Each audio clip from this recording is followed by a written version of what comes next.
I'm extremely excited this morning, or more correctly, this night, because I'm going to talk to you about existentialism.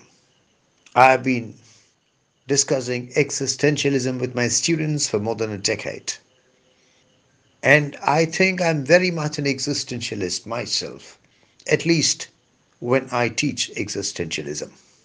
When I utter the word existentialism, my students usually respond with a name, Jean Paul Sartre.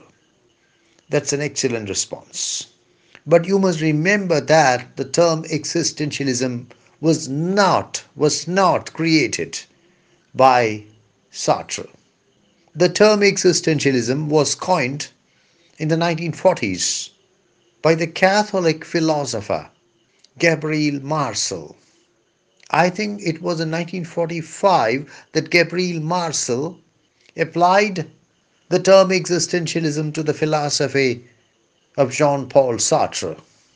Sartre promptly rejected the term, but he reconsidered the matter and, as an afterthought, he accepted the term. In fact, he embraced the term wholeheartedly. Ironical though it may sound, Gabriel Marcel got fed up with the term and rejected it himself, and instead started using the label Neo-Socratic. Meanwhile, Sartre had written the pamphlet titled Existentialism is a Humanism. Existentialism is a Humanism, which made existentialism very well known. Let us begin our discussion of existentialism by considering two very common words: existence, essence. These are words which we use frequently in our everyday conversation. What is the meaning of the word existence? Existence is the fact of living. Existence is the state of having objective reality. Existence deals with the very fact of something being there, having a reality, having an existence. What is the meaning of the word essence? Essence means intrinsic nature. Essence means fundamental quality. Essence means indispensable quality, without which an entity would cease to be the entity. Now the question is, which is more important, existence or essence? Despite the ironic questions of Socrates, despite some deviations here and there, I think we can safely state that mainstream Western philosophy for more than 2000 years was fundamentally a philosophy of essentialism.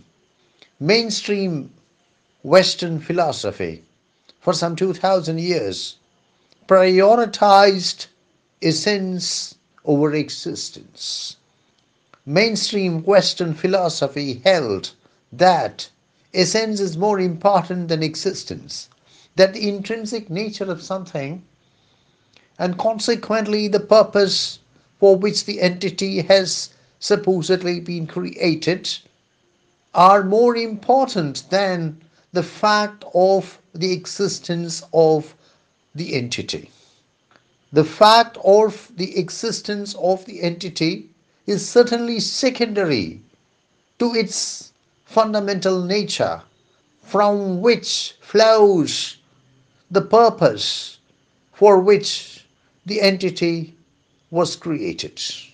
It was Jean Paul Sartre who, in the 1940s, reversed overnight this outlook of mainstream Western philosophy by declaring existence precedes essence. Existence before essence. According to Sartre, you exist first. You have an existence as an entity first. And only after that comes your so called essence, the fundamental quality, the intrinsic nature, the indispensable quality that makes an entity what it is, certainly is preceded by the fact that the entity exists. Sartre went further. He challenged the very concept of essence. He believed that the individual exists as a free and responsible agent, taking his own decisions, making his own choices, determining his own development through acts of his own free will. This being so, where is the essence? If at all there is an essence, this essence is created as a result of the evolution of the individual over time, and this evolution is generated as a result of the decisions and the choices made by the individual. No individual is born with an essence. No individual is consequently born with a purpose created at the time of his birth. No individual is born with a sense of meaning of life. If life has meaning, that meaning has to be discovered by the individual himself as a result of his outlook, as a result of his choices, as a result of his priorities, as a result of his decisions. Thus, existence is more important than essence. Existence precedes essence. Existence before essence. Let us take one more look at the question whether life has any meaning, whether the world has any meaning. From the existentialist point of view, there is no inbuilt meaning in life. There is no inbuilt meaning in the world. That is why the starting point of the individual is what is called the existentialist angst. The existentialist angst is a strange state of mind, a strange emotion, is a strange combination of various emotions such as disorientation, confusion, anger, dread, anxiety. And this state of mind, this angst, is never focused. It is usually unfocused. It is never focused on a specific point or a specific set of points. On the other hand, it is directed against life in general, against the world in general, and thus we have to bring in the concept of absurdism. The human condition is basically absurd. Absurdism is when one searches for answers in an answerless world, when one tries to find value in a life which is inherently devoid of value.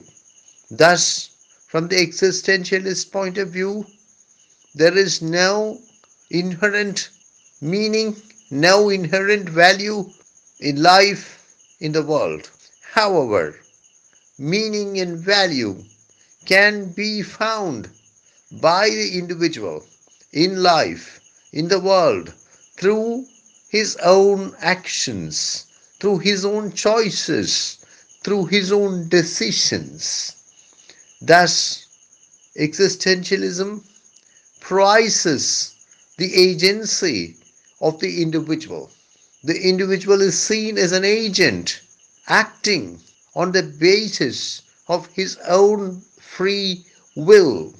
The existence of the individual as a free and responsible agent determining his own development through acts of the will is central to the philosophy, to the ideology of existentialism.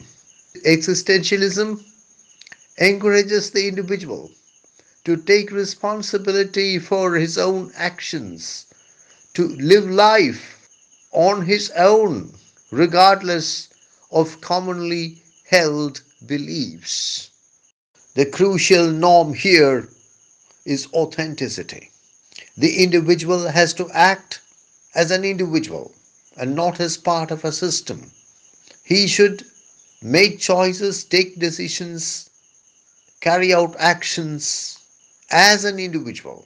He should act as himself, not as a cog in a wheel, not as part of a system. He should live life sincerely, passionately, and authentically.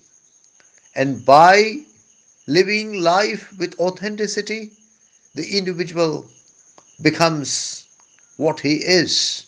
The individual becomes the individual. As I said, the most famous existentialist philosopher is, of course, Jean-Paul Sartre. But you find existentialism, or at least elements of existentialism, in authors before Sartre, such as Friedrich Nietzsche, Fyodor Dostoevsky, and Soren Kierkegaard. Others who contributed significantly to existentialism include Gabriel Marcel, Simon de Beauvoir, and Albert Camus.